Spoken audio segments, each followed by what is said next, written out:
There was a question that was asked of me at one of the Black History events that I attended as a panel speaker. And I really liked that question. I thought it was a really great question.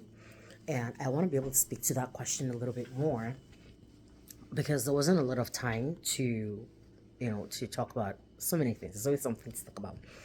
But one of the things, the question itself, first of all, was because I work with young people, what are some of the challenges that I see for African descent youth, and what are some things that older people can do, adults really can do to help them, older and adult people, because there are some of them that are young adults as well. And the question, I answered that question mostly from really younger kids' perspective first because I have little kids of my own. I have a daughter, I have a son, and they're 12 and 9. And I also work with teenagers, mostly at my church, but I also, of course, talk to a lot of young people outside of church, and I actively mentor, directly and indirectly mentor a lot of young adults. Some of the things that I have seen now with younger kids, let me start with little kids, like really little. I would say that if you give birth to your children in Canada as a first generation or a second generation person of African descent, you have a great opportunity to start. I really hope that one of these days that maybe I might be able to come share more about our journey parenting from that age. My daughter was 15 months old when I moved to Canada with her. My son was birthed and raised, continue to raise him in Canada. And one of the things I've realized is that there is such a great opportunity to start afresh because that's mostly all they would know. Define for yourself as a family what you want to do. First of all, if you know that you want to help them maintain both cultures, which I, by the way, strongly recommend, then work on that and be very intentional. And then start early with them. Start early. Understand the system you're in. Understand that the system is different from many things you're going to be used to. One of the things, for example, that was a shock to me, but also a shock to my kids' daycare was, things like that. By the time my kids are going to daycare at 18 months, they're fully potty trained. And then I get to take them to daycare and I hear things like, you got to bring diapers. And I'm like, no, they're fully potty trained. And I get it that sometimes, of course, at that age, accidents happen. But they wanted to treat them like kids who were not potty trained, right? And not helping them even navigate that because it seemed to me like it wasn't something people were used to seeing 18-month-olds fully potty trained. It seemed to me that way. That's my experience. It may be different for someone else, but that was my experience. And so I had to learn to start advocating for my kids. Now, I want to say this, advocating for your children, advocating for young people is something you're going to likely do a lot. Get comfortable in it. Get comfortable advocating for yourself too. And if you can't advocate for yourself, you're going to find it difficult advocating for your children when they need someone else to step in and stand up for them. And so we had to learn to start advocating for them from that young age. We didn't even really have language for many of those things at the time, right? But it was something that I was raised that way to learn to advocate for myself. Or at least I advocate for myself a lot, and I continue that way. And so, but starting young, learning to advocate for them, paying attention. At that age, there's so much they can't tell you. There's so much they can't process. So you have to pay a lot of attention. Really know your child. Know when things change. Know when their habits change. Know when something about their system is changing so that you know what to start tracing, what questions to ask, when to ask, where to look for, where to ask questions. Now, as they also grow older, so you want to make sure that you start them early with different activities that are age appropriate. We have allowed our kids to explore. Our daughter is now in grade 7 and will soon go to grade 8, which will be her final year in elementary school. And one of the things we're now telling her is, you're about to get into high school. You've explored so many things. And we're going to need to start streamlining your life gradually. There are some things that are important to us, and from a family value standpoint, we have to do and we want them to do in terms of activities. But for the most part, other extracurricular activities, we make them choose what they want to do. You tell us what you want to do. We'll make the sacrifice. We'll pay the money. We'll offer, we'll give ourselves up to to do the drives and all of that. We allow them explore and pay attention to what is of interest to them. Pay attention to what comes easy to them. Some kids, you'll find it easier than others. Our daughter, for example, it's easier to narrow down the things that she likes. And she's also very explorative. She's more explorative, and she's more out there with activities and outdoors and athletic and creative all at the same time, right?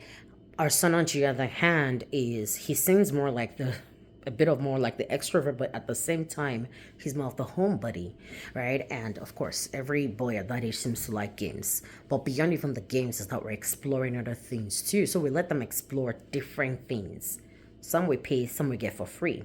But as you're exploring, you're also paying attention to what they like, what they're naturally good at, what they are showing interest in, what is staying with them through the years.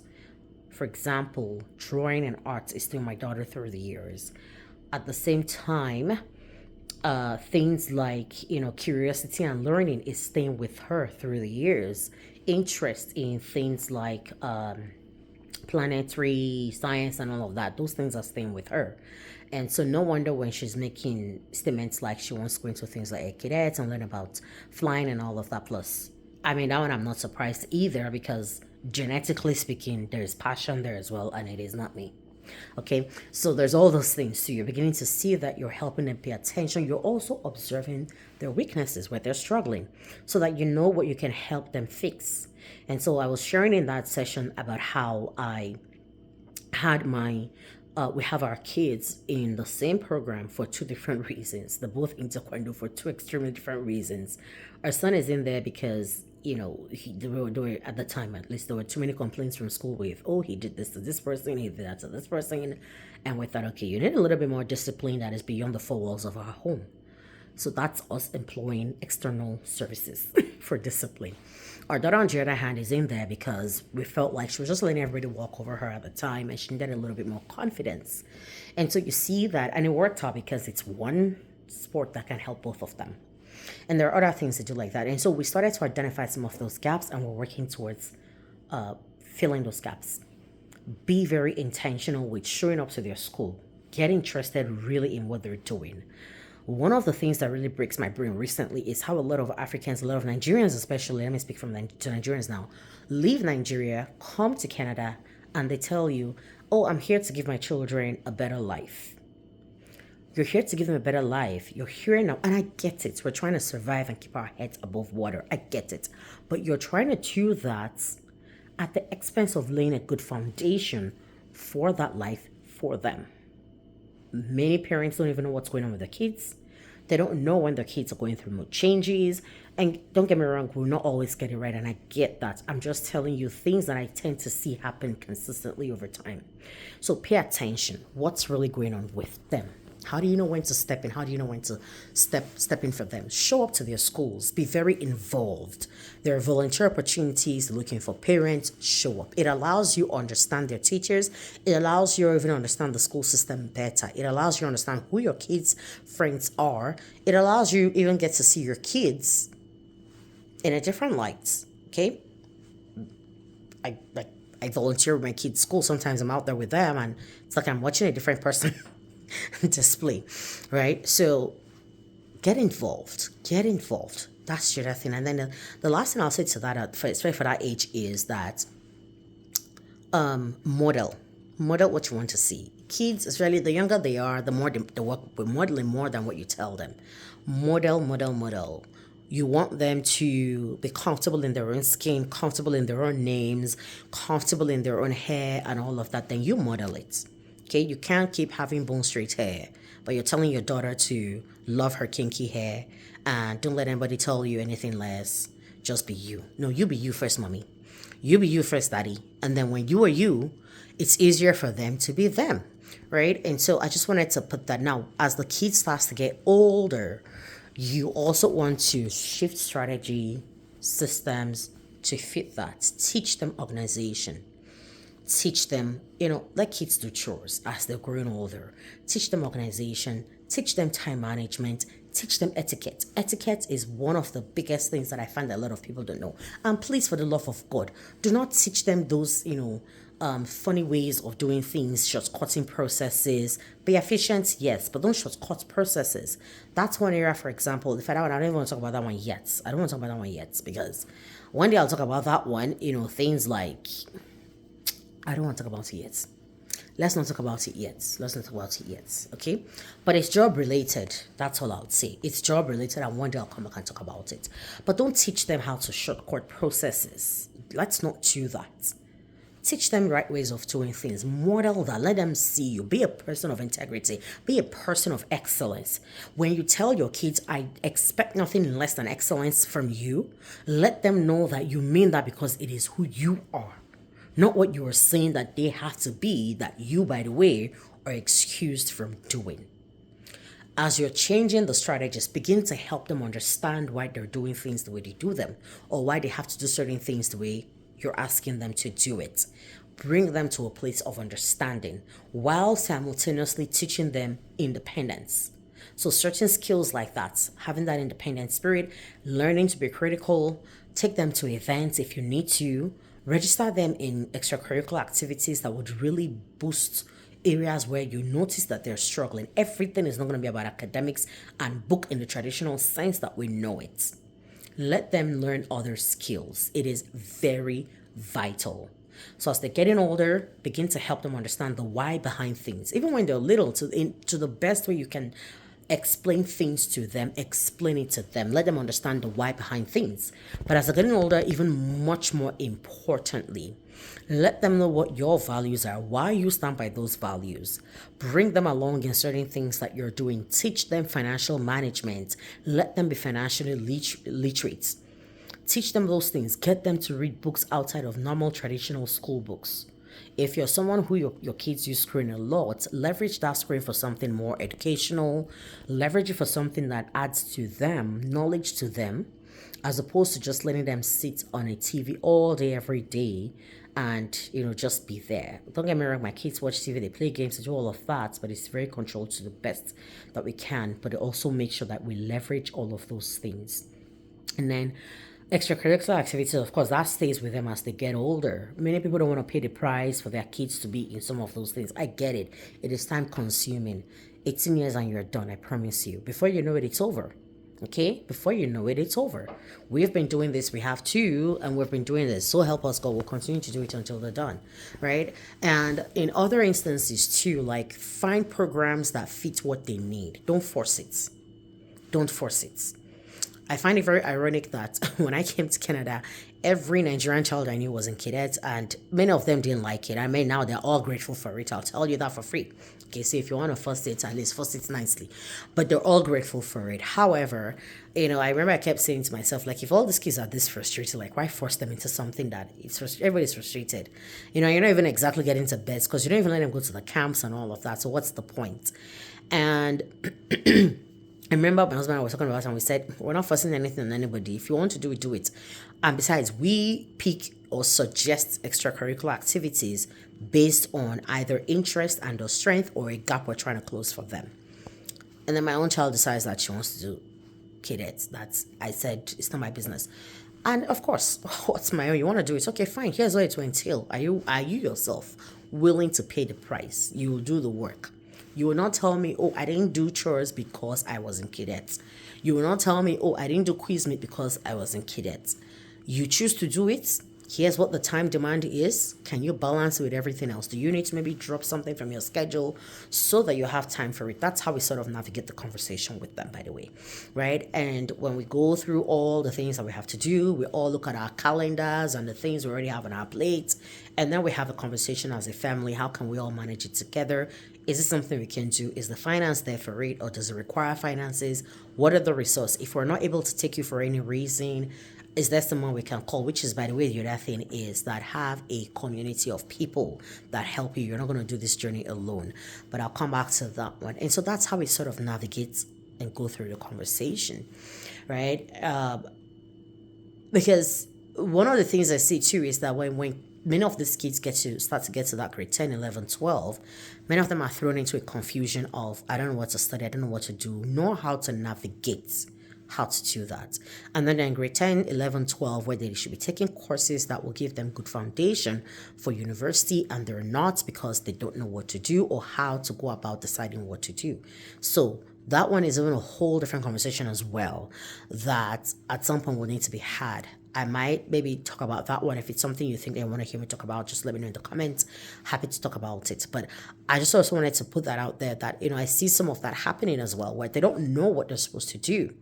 And that shouldn't be. There are ways to help kids figure it out. I know for some children is that they're so blessed with so many talents and gifts that they don't know what to narrow it down to you. Whereas for others is that I only know this one thing, and I don't know if that makes sense to do. I don't know what else to do. I don't know what alternative exists. And I know parents are struggling too. So if you need to, you yourself as a parent, go get knowledge. And if you can't help them in that regard, there's no shame. Find people who can. And that's where the building the community also comes in. Have a good community for your children. Please have a good community. Make decisions. We are very intentional with, we want to expose our kids to African culture and heritage. So we put African people around us, but we also want them to be as Canadian possible. So we also put them in Canadian things. There are times I don't even know how many times we have sat on an ice rink getting cold and shivering and almost falling on ice because you have to help them the first time they learn how to skate, right? And we're doing all of those things not because we don't have anything to do with our Sunday evenings or afternoons, but because we want them to really embrace both sides. It's a beauty. That really is the joy that you're giving, watching yourself experience the joy of what you're giving them. I'd like to think that's what we're all supposedly working towards, is that they get to enjoy the best of both worlds. So please. And many of us can't fathom the fact that some of these kids deal with mental health issues. I want to say this, you're dealing with racism, they're dealing with racism. You're dealing with the discrimination, they are dealing with it. They're having identity struggles. One pattern I'm seeing with a lot of kids now is them wanting to, even from a young age, they want to change their traditional names, their ethnic names, to English names. Where are they getting that idea from? It makes me wonder, where are they getting the idea from, right? And so, again, like I said, many of those things too can also be solved with modeling and then, of course, with time to when I get peer pressure. But that said, I'm saying that let's help them build a strong cultural identity, but also a strong identity overall, period. So if you find that your kids are struggling, please, please, please, please, mental health or not, I know everything is not mental health, and I agree with you. 100%. I'm a parent as well. I agree with you. However, don't just throw everything off and say, oh, these kids, they're just being lazy. They're just being this. Everything's mental health, mental, all this Gen Z. No, please pay attention. Pay attention. Seek to understand what's going on. Seek to understand their world. Put yourself in their shoes. They're navigating this thing just as you are. You are an adult. You can process in a way that their brains are not processing. So put yourself in their shoes. Think about it. How would you, if you're as an adult, you're getting frustrated because you're not getting the right support that you need, how much more kids? I don't care if they're taller than you because they're 16 and you call them teenagers. They might be taller than you, but their brains are not as developed as yours. I always tell teenagers that you are just kids with bigger bodies. That's all. But that's, well, and when you catch them in their fuzziness, they're actually really cute and funny too. But please, okay, seek to understand their world. If you're navigating, everything you're navigating, they're navigating. And they are at an age where it feels like a bigger deal to them than it might be to you. It's a big deal to them that their friends like their hair. It's a big deal to them that their friends like their name. It's a big deal to them that their friends like the smell of their food. It is a big deal to them. You can teach them to accept who they are without necessarily being part of what is making them feel less than about it. Okay, so I really hope that I just wanted to, put more of this out there, and I'm just praying out as it's coming to me. So there's no real number one, number two, and all of that. But I really hope that this is something that somebody sees and listens to and takes heed. And I really hope that it's something that we all really just pay attention. Pay attention to your children. Sit with them. Understand them. Understand their world. Teach them. Identify their strength. Help them see their strength. Teach them early. If you're moving with them when they're already teenagers, recognize that they will struggle a little bit more. than their peers who grew up here. They're going to navigate everything you are navigating. Even those that are born here. At some point, I remember the first time I think my son came home and was asking me, am I brown? I'm like, huh? Where are you getting that from? Right? And it turned out because a kid had told him that the mom said to not play with him because he's brown or maybe black, I can't remember. Right? My child didn't even know that he was brown or black or that he and the other kid were any different in that sense. Because I don't know. Racism is taught. That's all I know. Discrimination is taught. Those things are taught, right? They're taught. And it gave me an opportunity just to educate my own child on the need to just accept people and recognize that God created us all differently and that we're all beautiful in our own unique way. And to never make anybody feel bad. Now, do you always listen? Absolutely not, because my child has been reported to me for saying things that he has no business saying, right? So it's something that sometimes kids will be kids. But when it becomes a thing where they're constantly on the receiving end of certain, negative words and negative experiences, you want to look into that. It will impact them. When you see them starting to withdraw, a child that once loved school doesn't want to go to school anymore, something is wrong. Don't just sweep it under the rug. And if you try to advocate for your child and someone makes you feel like you're just being unnecessarily aggressive, don't try to do it alone. Get help. Talk to other people. We may not all have the answers, but we'll find somebody who knows somebody who knows somebody who knows somebody who can help us find the answer. Do not do it on your own. So please, if we really see that we're here to give these children a better life, then let's start to do better. Let's start to do better. Let's work together. Let them see us respect one another in our homes. Let them see us respect them. Let them see us make the efforts to also change when we realize that, okay, this is how I used to do things back home. It may not serve me right now, but I'm willing to unlearn and I'm willing to relearn whatever I need to help me do better and be better. And as we begin to do that, we carry them along in the journey. It's easier to also just translate the same things to them. They will watch you and they'll just walk in your step. So if you really don't even like the steps your children are taking today, I want you to really sit down and take a long, hard look at yourself. How are you behaving? How are you doing things? How are you showing up? How are you speaking? How are you unlearning? What are you unlearning? How are you relearning? What are you committing to? How are you placing value on the things that you do? What do you even value to begin with? If you don't like what you're seeing in your children, first of all, take a long look hard at yourself. Question yourself and then ask yourself if they're just maybe following in your footsteps. And then if you're sure they're not, then it means your kid is needing your help. Do everything you can to give them that help. I'll leave this here because let's not make it any longer than it needs to be. There's still so much that I feel like really needs to be said, but I'm happy to chat with anybody. If you've got questions, comments, I'd like to hear. How are you navigating with your children in Canada or even wherever you're watching from? If you're someone who has had to change geographical location where you're navigating one culture over another, or different from what you're used to, how are you navigating that? What has helped? Especially those that have raised adults in Canada, please speak to us. What has helped? I, for one, for example, I'm starting to transition into now not just working with teenagers, but now being the parent of a teenager, which is pretty exciting, but because funny enough, I find my child is not talking more to me now, which is good, I guess. I don't know. I hear that's a good thing. Other parents are telling me it's a good thing, so fingers crossed. Right, but how are you? Those of you that are raised adults, please talk to us. How are you doing it? How did you do it? What lessons did you learn?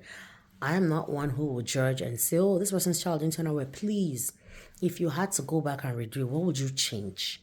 Tell us. We need to learn. And if you're someone who has little kids, mine are 12 and 9, and I have both genders. I have a boy, I have a girl. Happy to tell you, answer questions for anybody, please. But let's not keep quiet. Let's not struggle alone. Let's share. Let's help one another.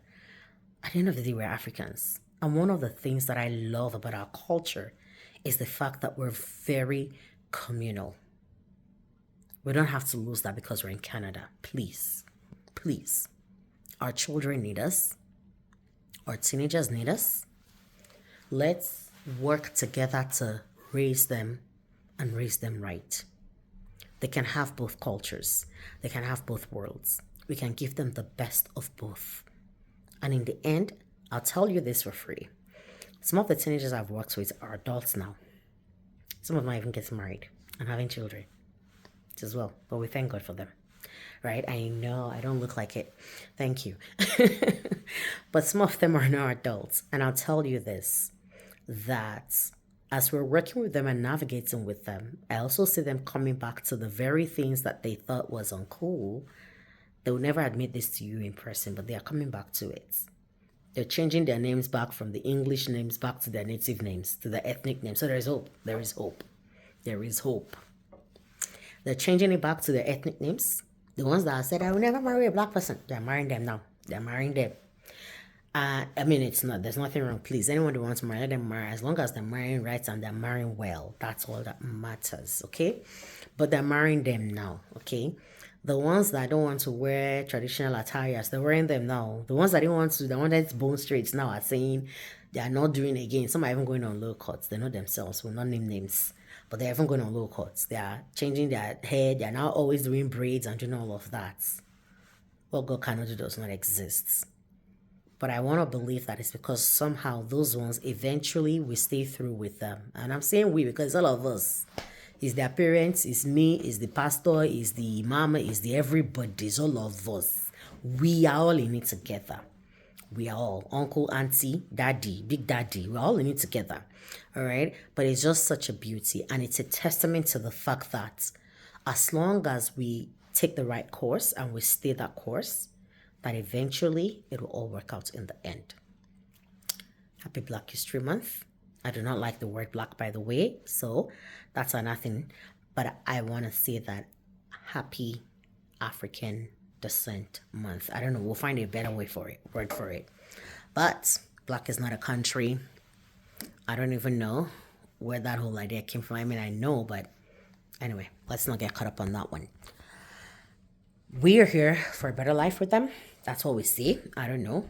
But whatever the case is, we can do better. Let's start doing better. They're counting on us. Peace.